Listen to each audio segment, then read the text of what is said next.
Čau!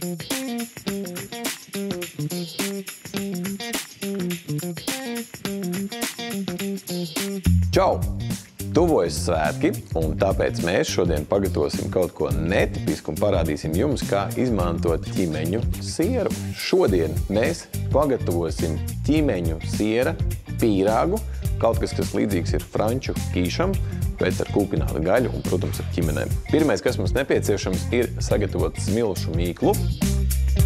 Mazliet iestrādāsim vispirms sviestu, un tad jau pievienosim ķimenes un rīvētu cieto sieru.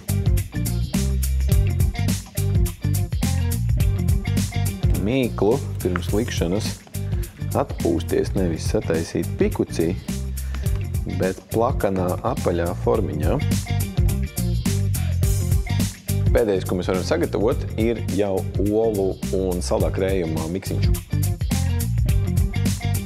Es domāju, ka mīkla mums jau vajadzētu būt gatava. Ņemsim rullīti un gatavosim tartes pamatni. Druscītiņu miltiņus. Šī ir receptes pati sarežģītākā daļa.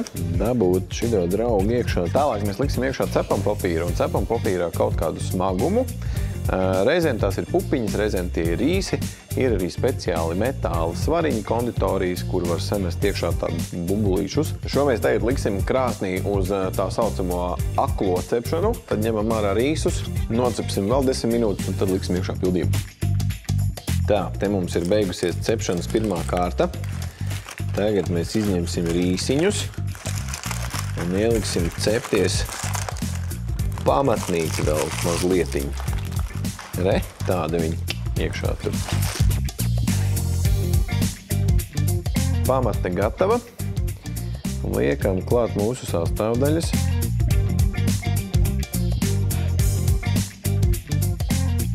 Šo mēs liekam apakaļ cepties vismaz 20 minūtes, varbūt pat 25. Te mums ir ļoti gards, jauns veids, kā pamēģināt kaut ko netipisku ar Jāņu sieru un iepriecināt savus viesus Līgo svētkos. Lai jums forši svētki! Paldies!